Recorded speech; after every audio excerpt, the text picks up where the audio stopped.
Muito boa noite, eu me chamo Sérgio Belitardo e sou do grupo do RCA, Análise de Causa Raiz.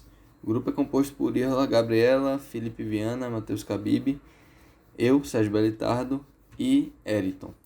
Então vamos lá.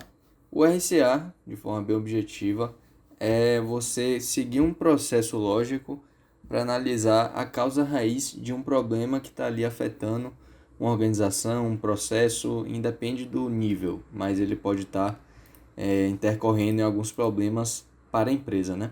Então, esse processo começa através de um brainstorming acerca do que é que está acontecendo. Então, a reunião dos envolvidos no processo. E aí, esse brainstorming define ali o que é que cada um pensa sobre aquele problema, joga ali algumas oportunidades de melhoria, qual é o objetivo ali dessa reunião. Então, são divididos ali diferentes perspectivas para entender o que é de fato está acontecendo. Depois disso, 5 porquês, eles vão destrinchar ali cada problema, né, para achar de fato a profundidade do que é que está acontecendo. Então, o porquê é perguntado sucessivamente para encontrar profundidade naquela resposta que às vezes se encontra muito superficial. Então, passando para o diagrama de Pareto, nós temos ali que, na maioria das vezes, na organização, esse diagrama é definido como 20% dos acontecimentos eles impactam em 80% do funcionamento de uma empresa. Então, é muito importante definir isso, porque, como dá para ver na tabela aqui, às vezes, algumas coisas que parecem ser pequenas, elas ocorrem numa frequência maior. Então, aqui, trava ao imprimir relatórios, número de reclamações, 324. E aí, no exemplo do gráfico, a gente tem aí o tanto que esse nível é aumentado, né, em relação aos outros, o quanto de importância ele tem.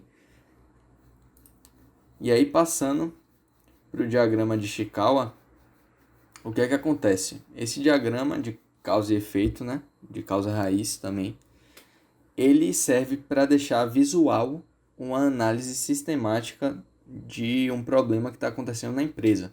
Então, para destrinchar esse problema, você usa esse diagrama e ele é definido normalmente em 6 classes, que é a mão de obra, a máquina, o método, meio ambiente, matéria-prima e medida, que são 6 M's. Visualmente falando, essa espinha de peixe, ela é focada em um problema que será destrinchado nessas classes de coisas da empresa. Então, a mão de obra envolve toda a parte do trabalhador mesmo. A máquina é o maquinário ali do sistema produtivo. A matéria-prima envolve os insumos que estão ali no processo. A medida é ali uma calibração, a medição de tempo, de volume, de densidade. E o método é o processo propriamente dito. E o meio ambiente pode envolver intempéries, iluminação e sujeira, enfim, todo esse tipo de coisa. Então, por exemplo, o exemplo de acidente nas escadas, você tem que analisar o porquê que eles estão acontecendo. Então, no meio ambiente, ele pode significar luminárias sujas, lâmpadas fracas, iluminação ruim, falta de limpeza periódica, sujeira nas escadas. Na parte do maquinário, pode não existir sinalização nos degraus, os degraus podem ser estreitos, o piso não ser adequado, e mão de obra pode ser o uso indevido das escadas. Então, a parte humana ali envolvida naquele problema. E existem vários tipos também de diagrama de Ishikawa. Realmente é uma ferramenta que visa deixar essa análise visual para a empresa. E isso aí vai envolver tudo ali que tange o processo, desde a matéria-prima até o objeto final de estudo, né?